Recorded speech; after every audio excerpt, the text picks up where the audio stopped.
Hello friend, आज हम study करेंगे एंटीकोगुलेंट्स की and used in haematology. Anticoagulant का यूज हिमेटोलॉजी में कैसे होता है वो हम पढ़ेंगे। स्टार्ट करते हैं। एंटीकोगुलेंट डेफिनेशन क्या है एंटीकोगुलेंट की? Anticoagulant is an agent that is used to prevent the formation of blood clot. ये ऐसे एजेंट है एंटीकोगुलेंट जो क्या करते हैं? प्रिवेंट करते हैं। प्रिवेंट मतलब क्या? रोकना। क्या रोकना? Formation of the blood clot. Blood clot होने की जो प्रोसेस है, उस प्रोसेस को प्रिवेंट करने के लिए जो एजेंट यूज होते हैं या जो केमिकल यूज होते हैं, उनको एंटीकोगुलेंट कहा जाता है। एंटीकोगुलेंट हैव वेरियस यूजेस, उनके वेरियस यूजेस होते हैं। Some of them occur naturally, कुछ कुछ नेचुरली हमारे ब्लड में प्रेजेंट होते हैं। In blood eating animal, blood eating animal में होते हैं, such as leeches, mosquito etcetera. Some are use for prevention और ट्रीटमेंट ऑफ डिसऑर्डर। कुछ कुछ जो एंटीकोगुलेंट होते हैं वो प्रिवेंशन में यूज होते हैं या ट्रीटमेंट में यूज होते हैं। कौन से ट्रीटमेंट में? Disorder characterize by abnormal blood clot and emboli. Emboli और ब्लड क्लॉट से रिलेटेड जो डिसऑर्डर होते हैं, उनमें उनके ट्रीटमेंट में कुछ कुछ जो एंटीकोगुलेंट होते हैं वह यूज होते हैं। कैरेक्टरिस्टिक ऑफ एंटीकोगुलेंट, एंटीकोगुलेंट की क्या क्या कैरेक्टरिस्टिक्स होते हैं? It must be keep the blood in fluid condition. ये क्या करता है? ब्लड को फ्लूइड के कंडीशन में रखता है।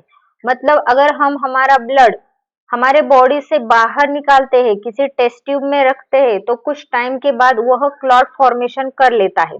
मतलब उसमें क्या प्रोसेस होती है? कोआगुलेशन की प्रोसेस होती है।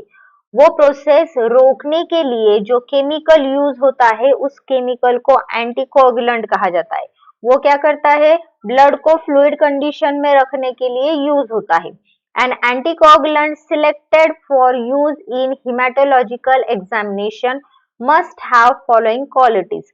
जो एंटीकोगुलेंट हम सिलेक्ट कर रहे हैं हिमेटोलॉजिकल एग्जामिनेशंस के लिए यानी टेस्ट के लिए, उनमें ये क्वालिटीज होनी चाहिए। कौन सी क्वालिटी होनी चाहिए? It must not alter the size of cell. वो ऐसा एंटीकोगुलेंट होना चाहिए कि उसके इफेक्ट से हमारे ब्लड के जो सेल्स होते हैं उनके साइज पे कोई भी इफेक्ट नहीं होना चाहिए।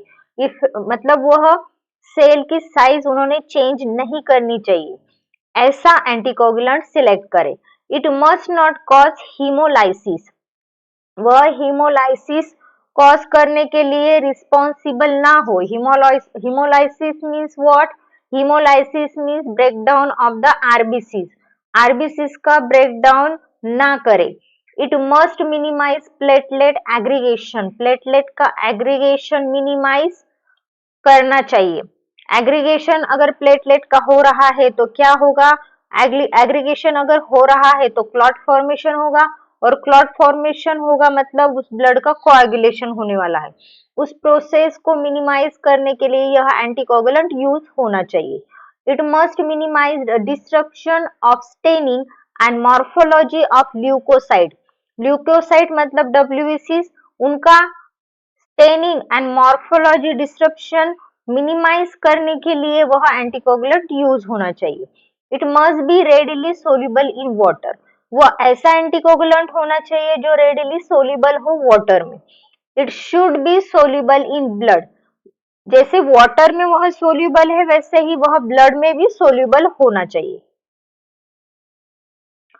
Colour code tube selection of anticoagulant commonly use. कौन से ट्यूब हम सिलेक्ट यूज करते हैं हिमेटोलॉजिकल लैब में जो एंटीकोगुलेंट यूज किए जाते हैं? रेड कैप वाले जो ट्यूब होते हैं, उस ट्यूब में कोई भी एडिटिव नहीं होता है। एडिटिव मीन्स क्या? कोई भी एंटीकोगुलेंट फैक्टर उसमें नहीं होता है। ऐसे ट्यूब कहाँ यूज होते हैं? Use for blood bank, some biochemistry investigation, collection of the serum. Serum का कलेक्शन अगर करना है तो ऐसे ट्यूब जो एंटीकोगुलेंट फ्री है, कोई भी केमिकल फ्री है, उसमें कोई भी केमिकल ऐड नहीं है, ऐसे ट्यूब यूज किए जाते हैं। 10 to 15 minute is required to allow blood to clot before centrifugation।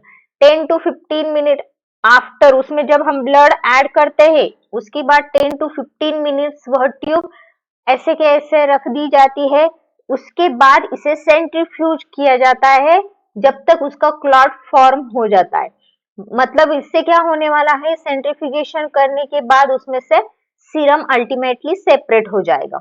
Then next tube है दैट इज द लेवेंडर और पर्पल कैप ट्यूब, जो ईडीटीए कैरी करती है। Collection of whole blood collection के लिए ईडीटीए कैरी करने वाला जो ट्यूब होता है वह यूज किया जाता है।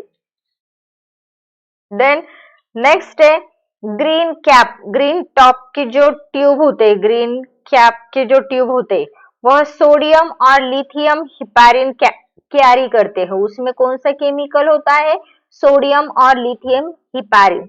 ये क्या करता है, inhibit thrombin activation, thrombin activation inhibit करता है, मतलब क्लॉट फॉर्म नहीं होने देता है। ऐसा ब्लड केमिस्ट्री स्टडीज में यूज होता है, बायोकेमिकल जो स्टडीज होते हैं उसमें ऐसा ब्लड यूज किया जाता है।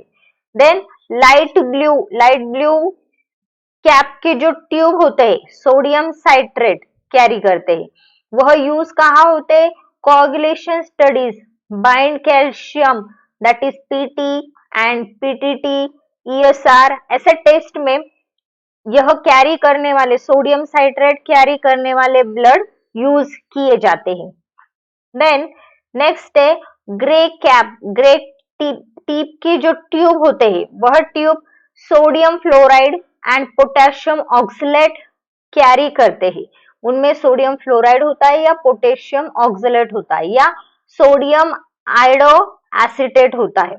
ये क्या करता है, ये किस लिए यूज होता है, फॉर ग्लूकोज डिटर्मिनेशन, ग्लूकोज के डिटर्मिनेशन में, in chemistry stabilize glucose in plasma. Biochemical test जो होती है ग्लूकोज एस्टिमेशन या शुगर एस्टिमेशन, उसमें यह ट्यूब यूज की जाती है, कौन सी, ग्रे टिप की tube.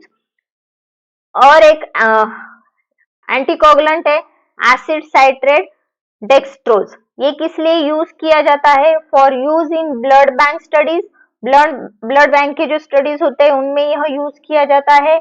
HLA, phenotyping, DNA, paternity testing, इनमें यह केमिकल यूज किया जाता है। प्रिजर्व रेड सेल, ये क्या करता है, रेड सेल जो होते हैं उस ब्लड में वह प्रिजर्व करने का यह काम करता है। देन क्लासिफिकेशन ऑफ एंटीकोगुलेंट पढ़ेंगे हम। क्लासिफिकेशन, दो कैटेगरीज में क्लासिफिकेशन होता है एंटीकोगुलेंट का, टू कैटेगरीज में, कौन सा, फर्स्ट कैटेगरी है कैल्शियम चिलेटेरेट और दूसरा है non calcium chelator. Calcium chelator जो होते हैं वो अगेन टू कैटेगरीज में डिवाइड होते हैं, oxalate and EDTA, oxalate and EDTA में ऑक्सलेट कौन से होते हैं, ammonium oxalate, potassium oxalate, double oxalate, और EDTA ethylene diamine tetra acetic acid. Then third जो कैटेगरी होती है कैल्शियम चिलेटेरेट में, वह साइट्रेट्स की होती है, जो सोडियम साइट्रेट के फॉर्म में होती है या एसिडी के फॉर्म में, एसिड साइट्रेट डेक्सट्रोज के फॉर्म में होती है। और नॉन कैल्शियम चिलेटेरेट जो होती है वह टू कैटेगरीज में डिवाइड होती है, उसमें दो केमिकल आते हैं, सोडियम हिपैरिन और वारफेरिन। ओके, ये हुआ classification of the anticoagulants. Then commonly use anticoagulants हमारे हिमेटोलॉजिकल टेस्ट में या लैबोरेटरी, क्लिनिकल लैबोरेटरी टेस्ट के अंदर कौन से कॉमनली यूज एंटीकोगुलेंट्स है, ईडीटीए है, ऑक्सलेट है, सोडियम हिपैरिन है, सोडियम साइट्रेट है, सोडियम फ्लोराइड है एंड पोटेशियम ऑक्सलेट है।